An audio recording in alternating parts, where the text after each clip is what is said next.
यरमई हरदिया दूब पातर है।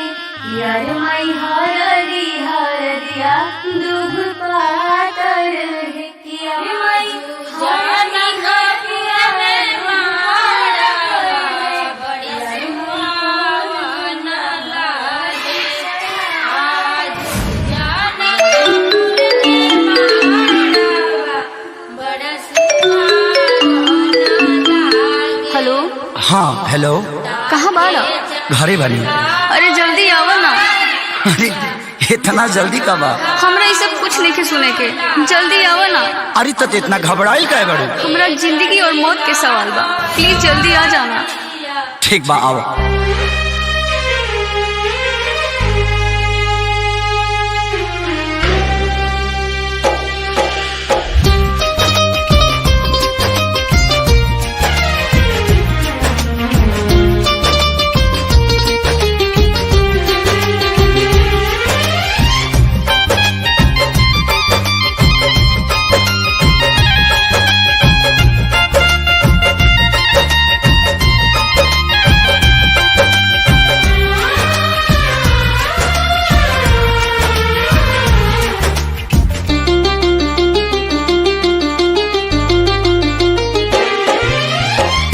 पगली के भइल बाटे पागल के दासा, आज हमरा पता चलल प्रेम के भाषा।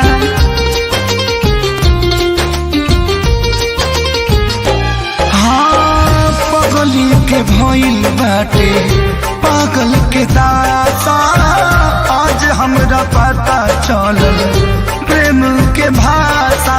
रोते रोते मिले हमसे आयल बड़ी, रोते रोते मिले हमसे आयल बड़ी।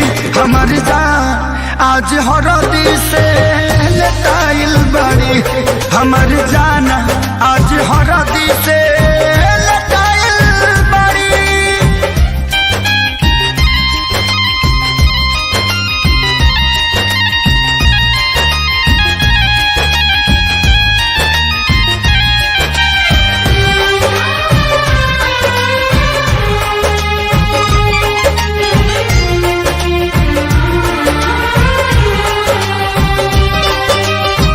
घर परिवार देख खोजत होई जा, छतिया पमुड़ी धके रोवा तारी एही जा।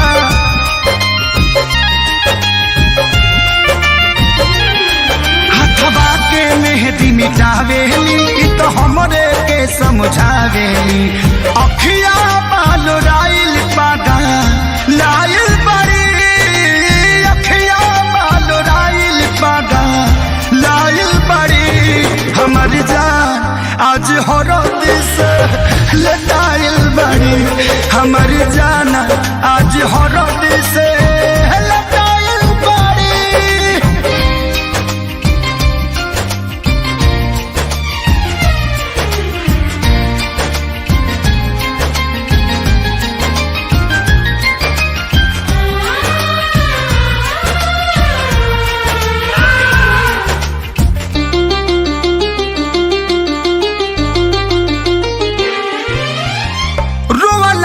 इनका घर बनावा के पाता, प्यार के मतलब रब जिया जुए बुझाता।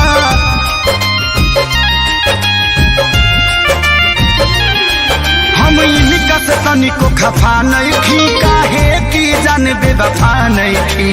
अखिलेश के खेसारी खाती भुलायल बड़ी, अखिलेश के खेसारी खाती भुलायल बड़ी।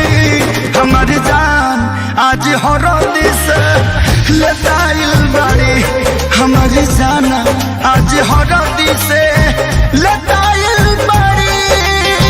ए जान हम तो के छोड़ के ना जाए। सुना, कुर्बानी के नाम ही तो प्यार होला, और प्रेमी से बढ़ के परिवार होला। सबके इज्जत के बात बजान, तोहरा चले के परी। चल।